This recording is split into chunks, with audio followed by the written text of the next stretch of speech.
안녕하십니까? 토요일 새벽 기도입니다. 찬송가 461장 우리 함께 찬송 드리겠습니다.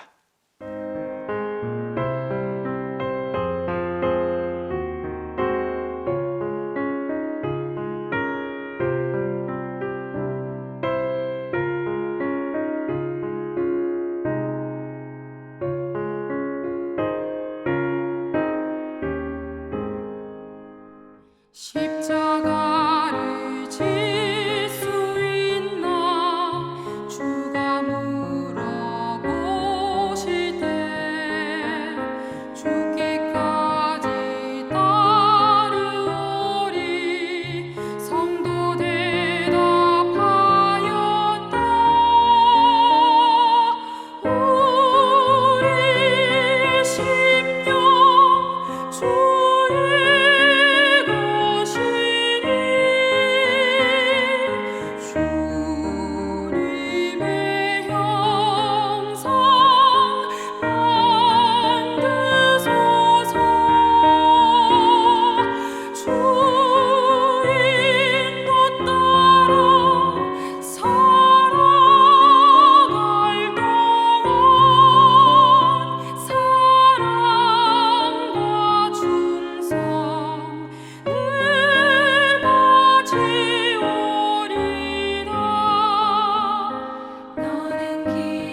오늘 우리에게 주시는 하나님 말씀은 마태복음 10장 34절부터 42절까지의 말씀입니다. 내가 세상에 화평을 주러 온 줄로 생각하지 말라. 화평이 아니요 검을 주러 왔노라. 내가 온 것은 사람이 그 아버지와 딸이 어머니와 며느리가 시어머니와 불화하게 하려 함이니 사람의 원수가 자기 집안 식구리라. 아버지나 어머니를 나보다 더 사랑하는 자는 내게 합당하지 아니하고 아들이나 딸을 나보다 더 사랑하는 자도 내게 합당하지 아니하며 또 자기 십자가를 지고 나를 따르지 않는 자도 내게 합당하지 아니하니라. 자기 목숨을 얻는 자는 잃을 것이요 나를 위하여 자기 목숨을 잃는 자는 얻으리라. 너희를 영접하는 자는 나를 영접하는 것이요 나를 영접하는 자는 나를 보내신 이를 영접하는 것이라. 선지자의 이름으로 선지자를 영접하는 자는 선지자의 상을 받을 것이요 의인의 이름으로 의인을 영접하는 자는 의인의 상을 받을 것이요 또 누구든지 제자의 이름으로 이 작은 자 중 하나에게 냉수 한 그릇이라도 주는 자는 내가 진실로 너희에게 이르노니 그 사람이 결단코 상을 잃지 아니하리라 하시니라. 아멘. 우리가 예수 그리스도를 믿으면서 어려운 것 가운데 하나가 있습니다. 옛날부터 행동했던 습관입니다. 옛날부터 살아왔던 생활 방식입니다. 이것을 우리는 세계관이라고 얘기하고 사고 방식이라고 얘기하고 또 생활의 습관이라고 얘기도 합니다. 우리 교회에 어떤 새로운 분이 나오셨습니다. 그분이 절에 참 열심히 다니시던 분이었습니다. 정말 오랜 세월을 그곳에 몸담고 있었기 때문에 저와 문득 만나 얘기하면서 이런 얘기 하더라고요. 저보고 그저 목사님 이렇게 얘기하는 것이 아니라 저를 호칭할 때 그렇게 부르시더라고요. 주지 목사님이라고요. 충분히 이해가 됩니다. 그리고 꼭 저를 만나면은 이렇게 인사를 하죠. 제가 충분히 이해합니다. 그분 나름대로의 생활의 양식과 생활의 습관이 몸에 배어 있으니까요. 그런 것들을 우리가 하나하나 고쳐나가는데 사실 이런 건 아무것도 아닙니다. 다른 것, 이 세계관, 이것이 어쩌면 이방인의 문화, 우상의 문화, 또 자기 고집의 상황 속에서 예수 그리스도를 믿을 때에 이것이 걸림돌이 될 수가 있습니다. 걸림돌. 그것은 디딤돌이 아니고 걸림돌, 걸려 넘어지게 된다는 거죠. 오늘 예수님은 그것을 말씀하고 있습니다. 예수님은 예수님 그 자신을 따르는 제자들에게 오히려 이 예수님의 사역을 할 때 오히려 분열적 가정에서의 분열, 관계에서의 분열, 또 민족에서의 분열 이런 것들이 충분히 일어날 수 있다는 것을 말씀합니다. 특히 그 서기관과 바리새인들 지금까지 유대인의 생활 습관, 유대인의 이 종교관 전통에 의해서 그들의 생활 양식과 그들의 행동 양식과 그들의 생활 습관이 아주 단단하게 자리 잡았는데 예수님께서 오셔서 그걸 깨버리잖아요. 자기들이 지켜왔던 것들이 깨지는데요. 손해보는 것 같습니다. 자기들이 고집했던 것들이 깨어지는데요. 자기들이 틀린 것 같습니다. 얼마나 처참할까. 그러니까 예수님에게 저항하는 겁니다. 이런 것들이 우리 삶에 참 많죠. 자기가 갖고 있는 세계관, 자기가 갖고 있는 사고방식, 자기가 갖고 있는 행동 습관 때문에 예수님에 대하여 저항하는 거예요. 예수님 말씀에 대해서 칼을 들고 저항하는 거예요. 예수님의 제자들을 저항하는 거예요. 그런 경우가 참 많습니다. 예수님은 그걸 말씀하셔요. 모든 사람이 예수님의 말씀을 받아들이지 않는다는 거예요. 예수님을 믿고 따르는 자들, 제자들, 그리스도인에 대해서 반대하는 경우가 허다할 것이라는 거예요. 이 분열은 어디에서 일어나느냐? 예수님 말씀하실 가족 내에서도 집안 식구가 그것 때문에 원수가 되어가고요. 예수님의 삶과 예수님의 말씀과 예수님의 모든 이적과 기적이 무엇입니까? 사단의 세계를 흔들지 않습니까? 기존의 정치 세계를 흔들지 않습니까? 기존의 종교 세계를 흔들지 않습니까? 거기에 몸담고 있는 사람들, 로마 황제, 거기에 몸담고 있는 바리새인과 서기관인들, 거기에 몸담고 있는 장사하는 사람들 손해본다고 생각을 하고 기득권을 잃어버린다고 생각을 하고요. 그러니 예수님에게 대적할 수밖에 없는 거죠. 그래서 제자의 삶을 따르는 그들에게 대가가 있는 겁니다. 그들에게 이러한 손해가 있는 것입니다. 정작 예수님의 말씀을 들을 때, 예수님이 선포하실 때에 온 세계가 화평, 온 세계가 평화, 온 세계가 샬롬으로 될 줄 알았지만은 오히려 신앙을 포기해야 되느냐?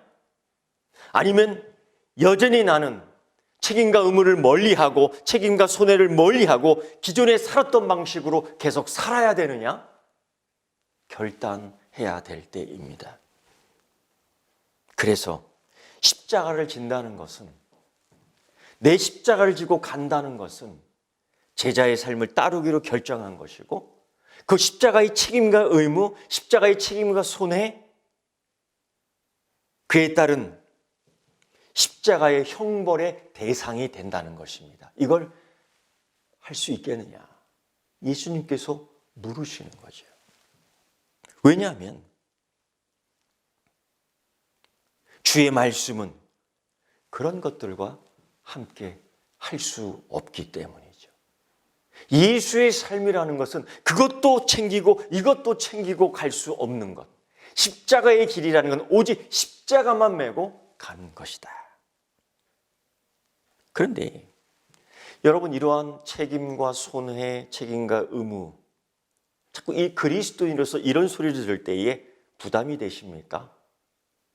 그래서 십자가를 버리는 자들도 있었지요. 그래서 뒤돌아가는 사람들이 꽤 많았습니다. 그래서 순종하지 못하는 사람들이 상당했습니다. 그런데 오늘 40절부터 42절의 말씀을 보면 의외로 제자의 삶에 있어서 주시는, 제자의 삶에 대해서 하나님 축복해 주시는 특권이 있다는 것을 여러분 잊으시면 안 됩니다. 이 제자는 예수님을 대표하는 사람입니다. 이 제자는 하나님을 대표하는 사람입니다. 이 제자는 하나님의 대사와 같은 것입니다. 놀랍지 않습니까? 선지자의 이름으로 선지자를 영접하는 자, 이 소자에게, 이 어린 자에게 예수의 이름으로 물 한 잔을 대접하는 자에게 그만한 선지자의 이름과 능력과 축복을 주시겠다는 것이 우리 주 예수 그리스도의 축복이 아니십니까? 여러분, 제자에게는 특권이 있습니다.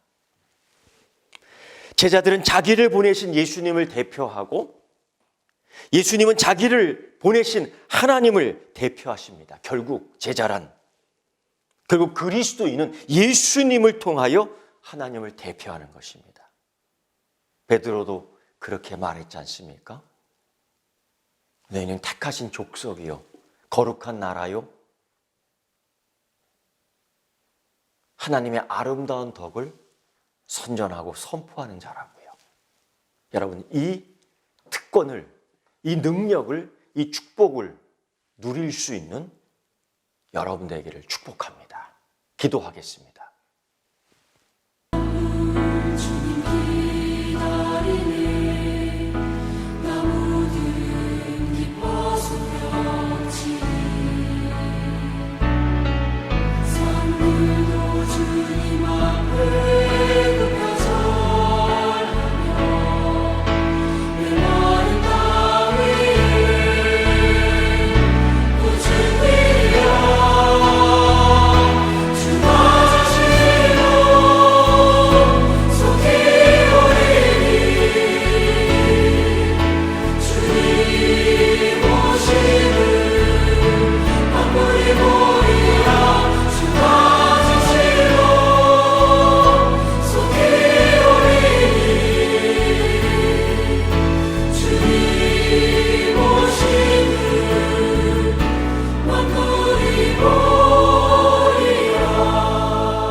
하늘에 계신 우리 아버지, 아버지의 이름을 거룩하게 하시며 아버지의 나라가 오게 하시며 아버지의 뜻이 하늘에서와 같이 땅에서도 이루어지게 하소서. 오늘 우리에게 일용할 양식을 주시고 우리가 우리에게 잘못한 사람을 용서하여 준 것 같이 우리 죄를 용서하여 주시고 우리 시험에 빠지지 않게 하시고 악에서 구하소서. 나라와 권능과 영광이 영원히 아버지의 것입니다. 아멘.